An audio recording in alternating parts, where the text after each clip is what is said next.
Welcome to The Female Property Expert.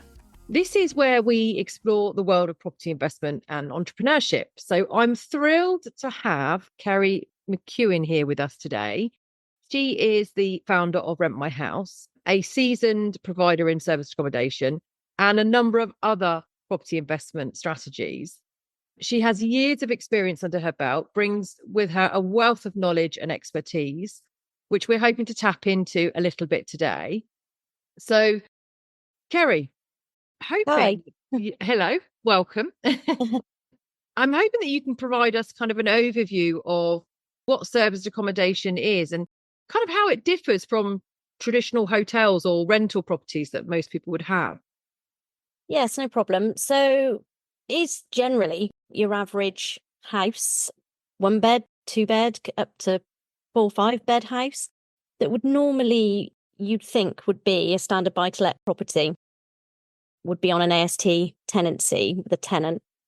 But what we do is we fully furnish it, we equip the kitchen, so it becomes more like a holiday let. But the owner, instead of charging a monthly rent, would charge a nightly rate. So it can be a lot more lucrative than having a standard tenant in your property.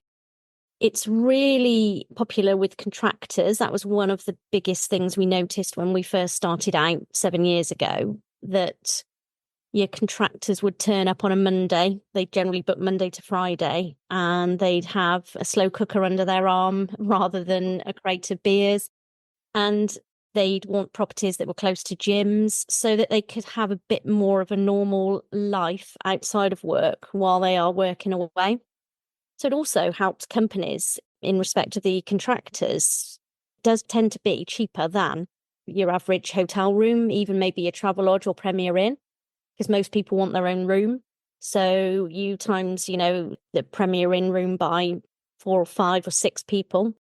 And all of a sudden, the serviced accommodation side of things becomes a lot more cost effective for them. So that would, like I said, that was the biggest thing we noticed. A lot very popular with contractors, but also tourists on the weekend when they're coming to maybe visit family or visit the city, historical side of the city that people love. They, especially when they have got maybe smaller children, they want that home from home experience rather than being confined to restaurant meals where it can get quite tedious with children when you're having to get them to behave or whatever in a restaurant.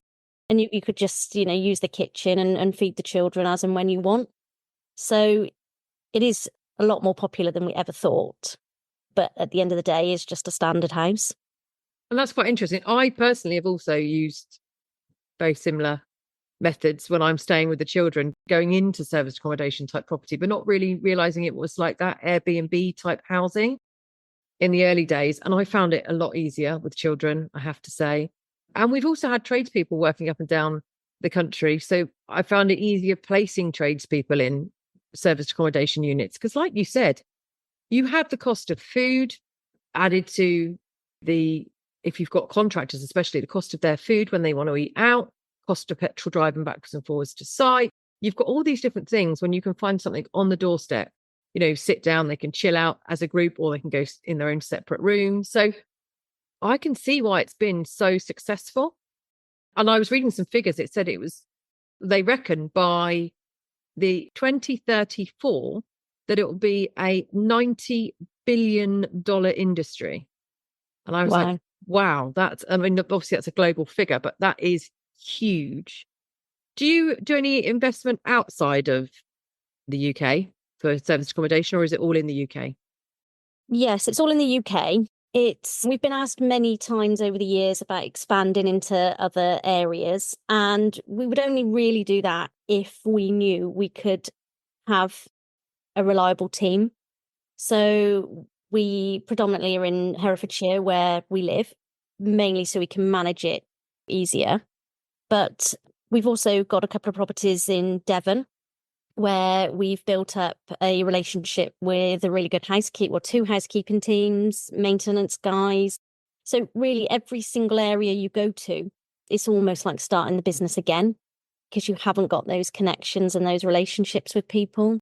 So we only really manage properties where we know that we can look after the clients and fulfill our duties, really. But no, we've not really thought about anything outside of the UK. Yeah. However, we've got our website domain, rentmyhouse.co.uk, and a lot of people find us through that, through Google. So because of the domain name, we are in the process about to go live with a directory for serviced accommodation owners to advertise their properties on our website. Oh, wow. Because we found that so many people were contacting us, maybe 2 or 3 people a week, contacting us and saying, how can I advertise on your site? So we're putting that in place. And I do think that something like that could go abroad, because it basically links, when people search the property, it takes them direct to the owners or the managing agents. So, like I said, that could be worldwide, really. Brilliant. So what inspired you to venture into the serviced accommodation industry? Well, yeah, Mike and I ran a letting agency for 8 years. I'd worked there since I left school, and then I had the opportunity to buy the business. So, and we were landlords ourselves then from quite a young age. So we've always had an interest in property in one way or another. So we then decided, somebody made us an offer for our letting agency. It'll be, well, I think it's 10 years this year, and made us an offer that we couldn't really refuse. It was a national franchise company. So we sold the business and had restrictions for a couple of years, couldn't set up in the local area, all the usual. So we did a bit of business consultancy, helping other local companies with various industries that they were in. And then, again, our passion is property. So I came across the serviced accommodation side of things, and we did a 2-day course, got our heads around it, and just started off with a property that we own. It was empty. We were about to buy it, so it was empty, and just furnished it, put it on Airbnb, booking.com, did all the turnarounds ourselves, did all the linen, basically everything ourselves to get an idea of what was involved, and couldn't believe the uptake. There was no one else in Hereford, no other agencies doing it. So we had the upper hand with that.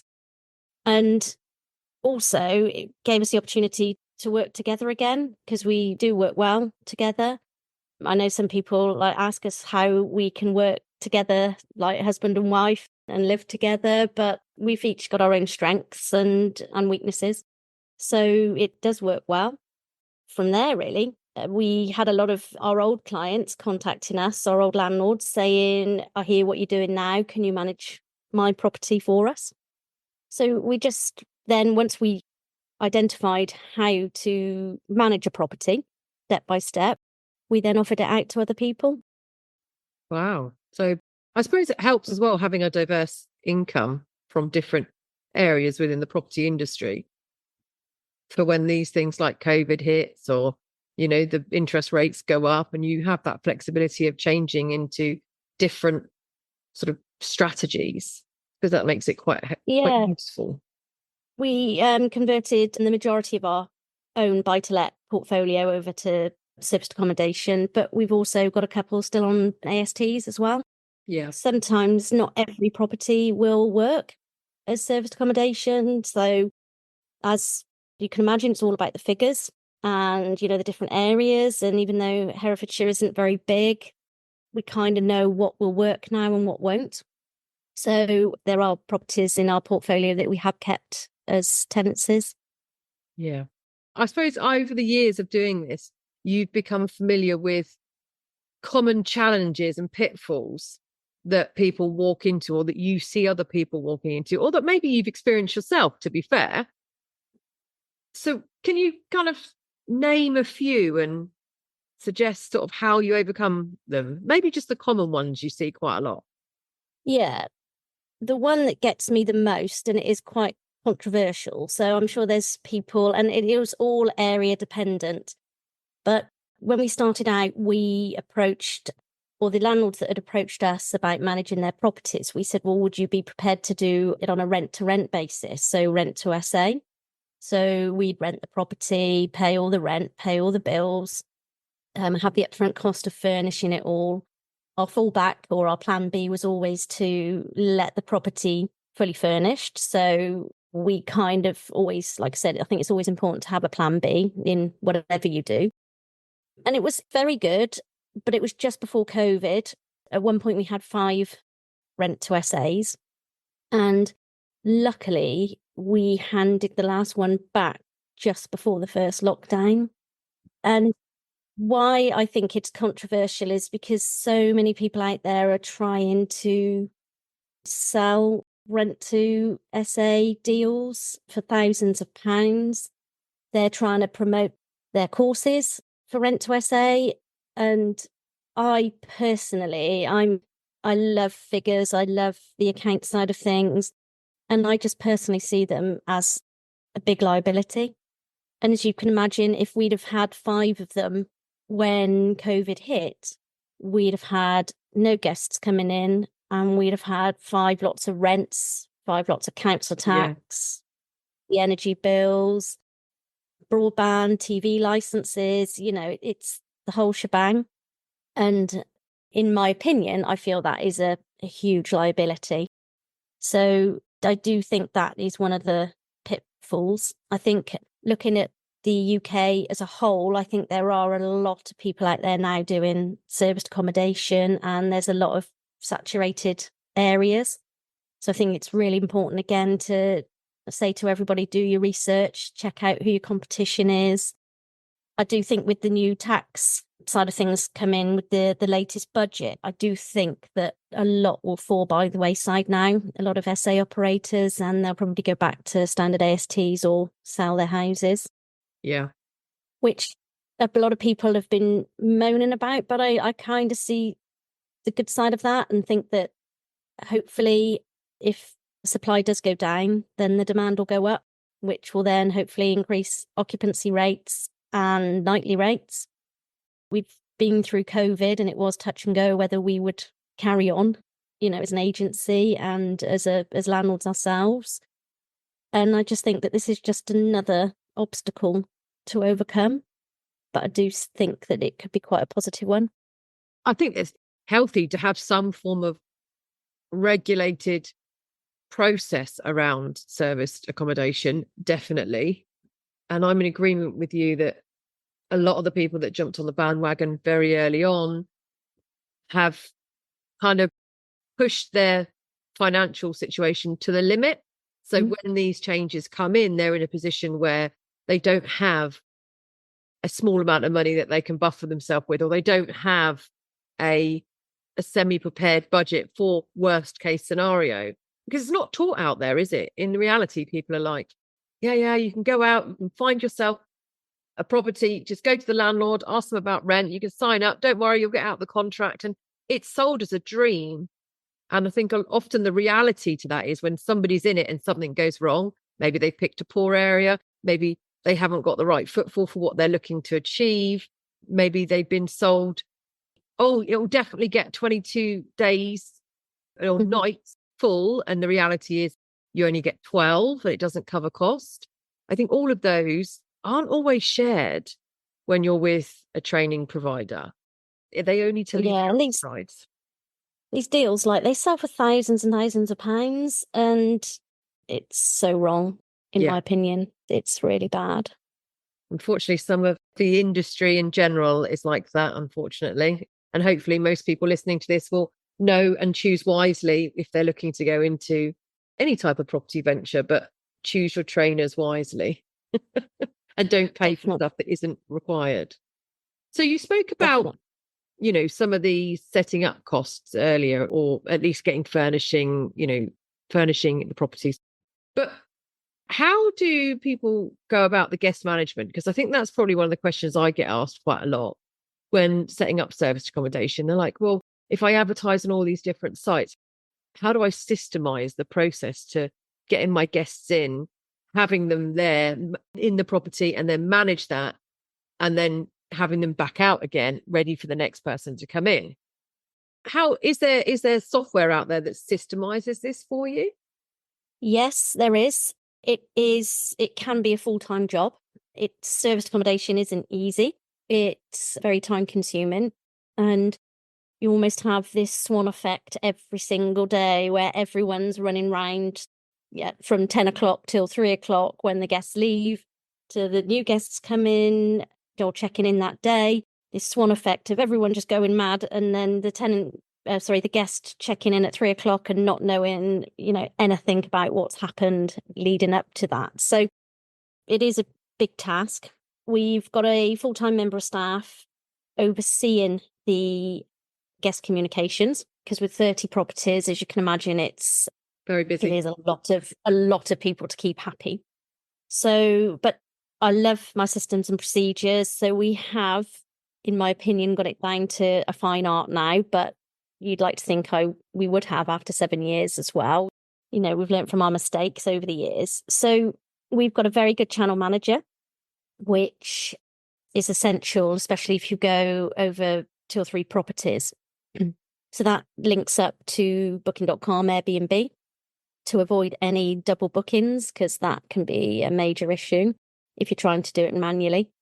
And a lot of the channel managers out there do allow you to automate messages. So as soon as people book, they get a confirmation email and a series of different messages, all, like I say, all automated, right through to checkouts in an hour. Please put the keys back where you found and have a safe trip back home. So it is all about how you systemize the business. We've got, alongside the channel manager, we've got a very good guest communication software, which helps with these automated messages. It provides online chats. It provides messages to text messages, WhatsApp messages. So we try and cater for literally everybody. We do have some guests that don't want to read any of it and still ring. And so we have a dedicated phone line that we take control of between the 4 of us 24/7. Wow. It is a full-time job, but sometimes we have people ring at midnight saying that they can't find the property or they can't get in.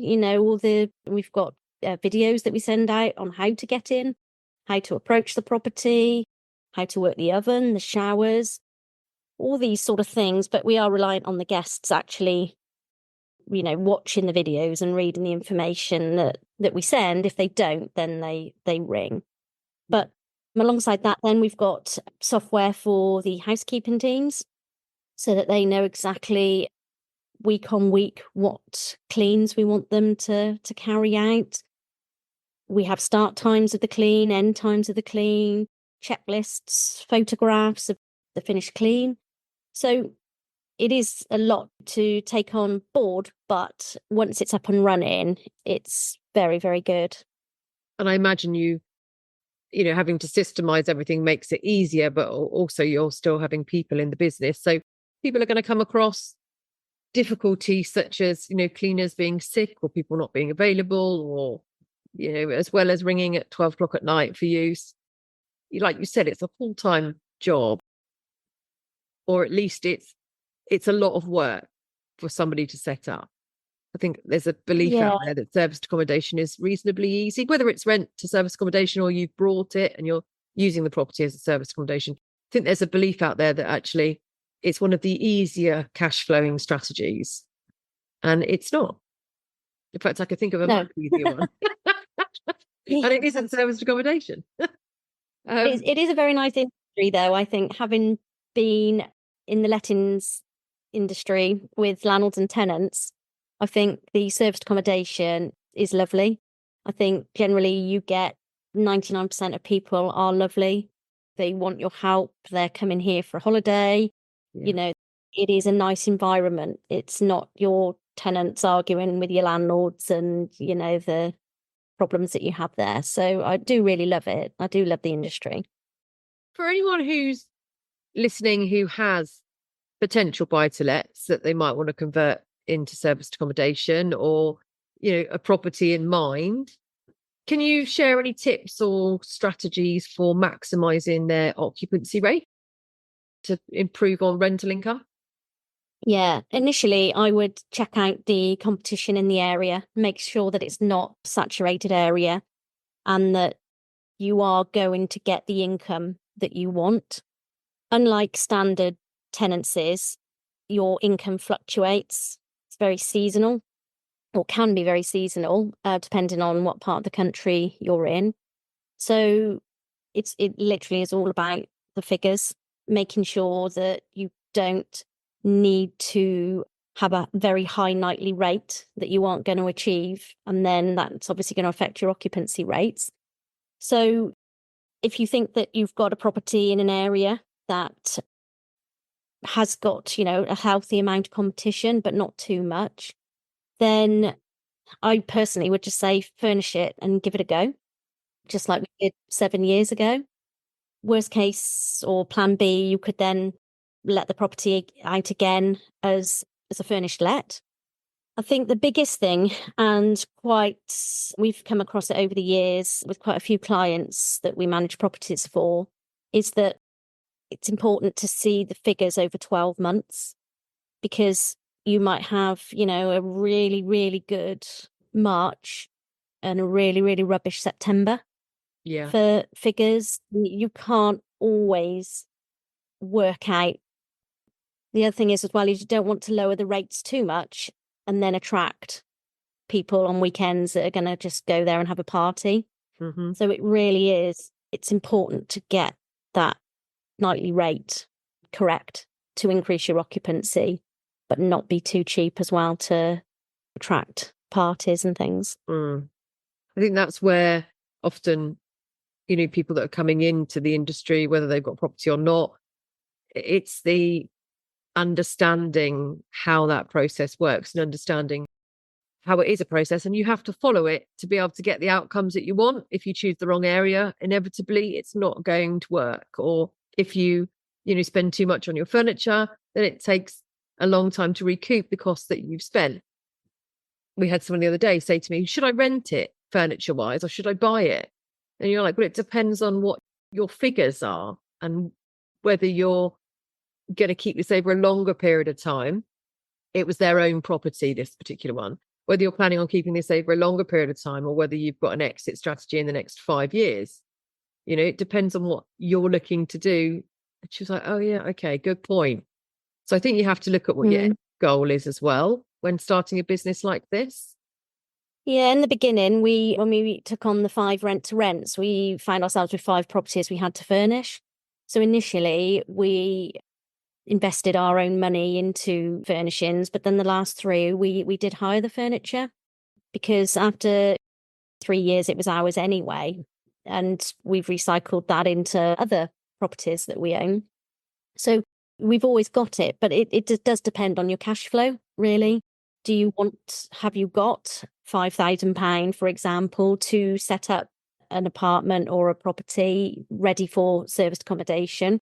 Or would you rather it be paid monthly or quarterly out of your profits? So it swings and roundabouts, really, depending on what pot you've got to invest. Yeah, absolutely.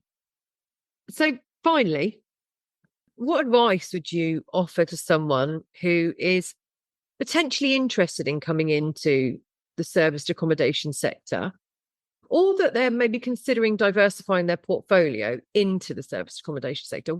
What advice would you give them in the current market? Well, as I said before, check out the competition, but also make sure the figures stack. As with most investments in property, it's all about the figures. So you'd have to work out what your overheads were going to be. When you're checking out your competition, you'll get an idea based on the size of the property, what your nightly rate could be. We use I call it the serviced accommodation calculator, but it's just a spreadsheet really, where you put all the figures in. You've got to think of the cleaning side of things, the laundry, and that we use that as a percentage of turnover. And then we always base our figures on 70% occupancy. This is when we're appraising new deals. 70% occupancy, because then that kind of covers you for the 12 months. Generally, our occupancy rates in Herefordshire across the board are around 85% throughout the year. That's on average. But 70% gives you a bit of leeway as well. It's a conservative figure, really. And I'd like to think that if you've researched the area and you put a nightly rate that you feel is achievable at 70%.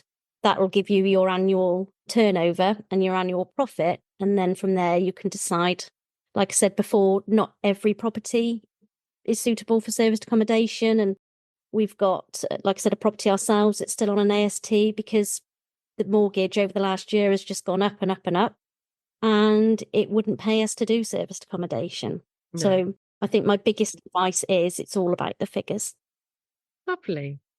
Well, that's a wrap for today. Thank you, Carey, for coming in and sharing the wealth of knowledge and expertise that you have within the serviced accommodation sector.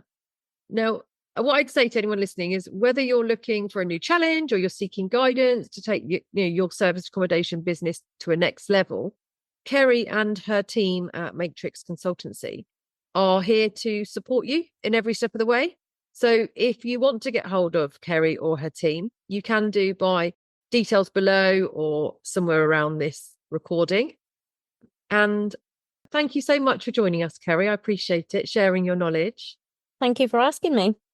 Stay tuned for sort of more inspiring conversations, practical tips on property investment and general entrepreneurship.